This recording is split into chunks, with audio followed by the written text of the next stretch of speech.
Now let's take an example to understand dot product a bit better and what is the purpose it solves. Suppose I have an example, vector A is I plus j, and I have another example, another vector as j. So I ले लो, तो दो vectors हैं मेरे पास i plus जे और i. मेरा पहला जो part है वो है find the inclination of both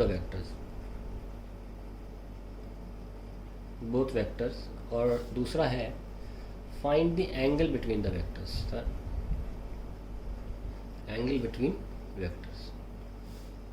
late us see. Suppose मेरे पास एक पहला वेक्टर है ए, इसको बनाना पड़ेगा. एक वेक्टर आई प्लस जे को बनाने के दो तरीके हैं. पहला देखिए, हम सब जान चुके हैं कि वेक्टर एडिशन कैसे किया जाता है.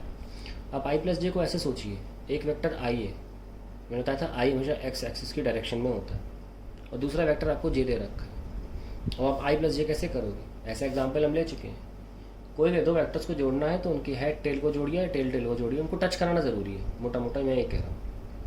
तो आई प्लस जे आपने ऐसे और ऐसे मार्क कर दिए. ज़रूरी नहीं है जे का मतलब एक्सिस है तो वाई पे चिपका रहे हमेशा. मैंने आपको बताया वेक्टर कहीं भी ले जाया जा सकता है, बस उसको टिल्ट नहीं करना चाहिए.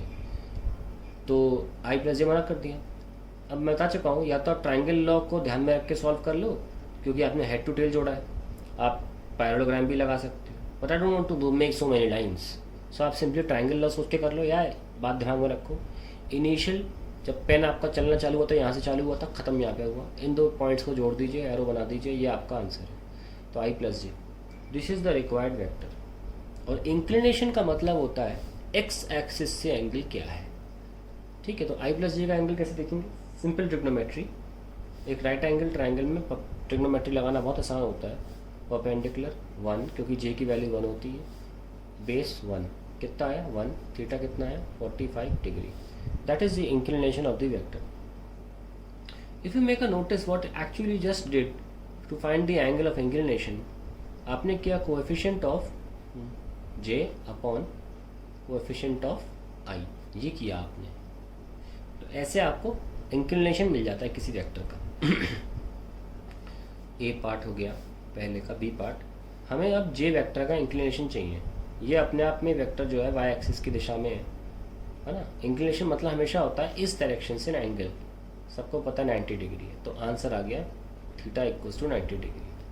ठीक है, अगर आपको फिर भी अगर ऐसे नहीं मिल रहा, आइए वेक्टर जे जो है बी, उसको और कैसे लिख सकते हैं? ऐसे लिख सकते हैं जे वेक्टर, या 0i प्लस 1j, ऐसे भी लिख सकते हैं. अभी भी आपको एक फॉर्मूला लगाओ तो लगा लो. tan theta is coefficient of j that is 1 upon coefficient of i that is 0. 1 upon 0 infinity होता है, तो थीटा 90 डिग्री आ जाएगा. सबको पता है tan theta equals to infinity 90 degree पे आता है. आप ऐसे भी निकाल सकते थे. अब हमारा सेकेंड पार्ट है find the angle between the two vectors. Before that मैं आपको बता देता हूँ, there is another way to draw the vector. Suppose आपको एक वेक्टर मिला था i प्लस जे. इस वेक्टर को कोऑर्डिनेट फॉर्म में लिख लीजिए. कैसे? Coefficient of i 1 comma coefficient of j 1, 1 comma 1. 1 comma 1 आप मार्क कर लीजिए अपने एक्सिस पे. चलिए, ये y एक्सिस, ये x एक्सिस, ये आपने मान लीजिए 1 कॉमा 1 मार्क कर लिया. Just join it from origin. The required arrow, the arrow you just made, that is the required vector. ये ज़्यादा सिंपल है. एग्जाम्पल एक और ले लेते हैं. जैसे कि आपने b को आपको j वेक्टर दिया था, तो आपका कोऑर्डिनेट कैसे हुआ?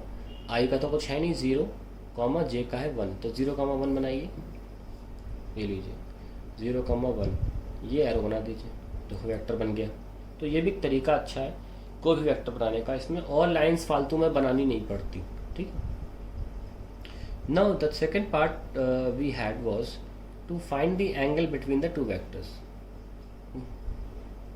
Angle between the two vectors कौन कौन से? ए है आई प्लस जे और बी है जे. और हमको पता है जब भी हमसे कोई एंगल पूछेगा दो वेक्टर के बीच में, हमें एक ही चीज़ हमारे दिमाग में बत्ती जलनी चाहिए, डॉट प्रोडक्ट का इस्तेमाल करना है.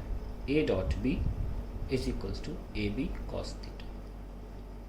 कुछ चीज़ें ध्यान रखना है कि I dot J, J dot I, J dot K, कोई भी डिफरेंट जोड़े, जे आई जे के, आई के, ये सारे के सारे ज़ीरो होते हैं और सेम सेम वाले हमेशा आंसर 1 देंगे।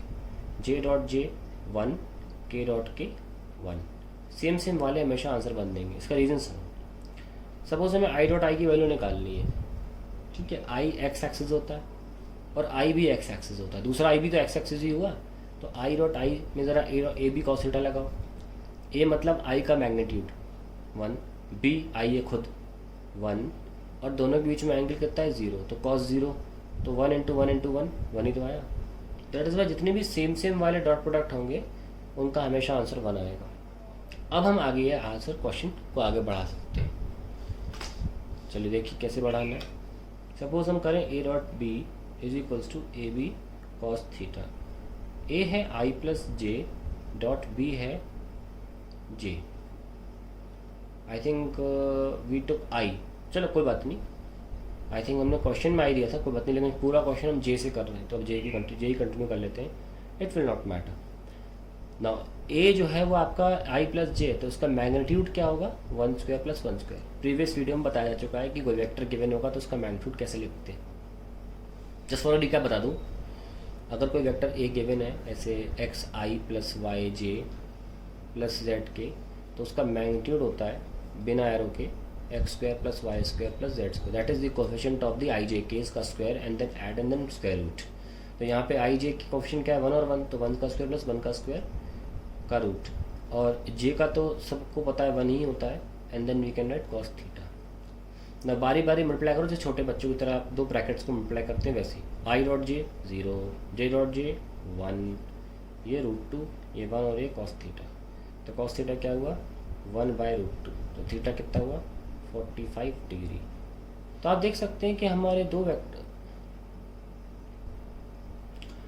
वेक्टर्स के बीच में जो आंसर आया 40 डिग्री आया।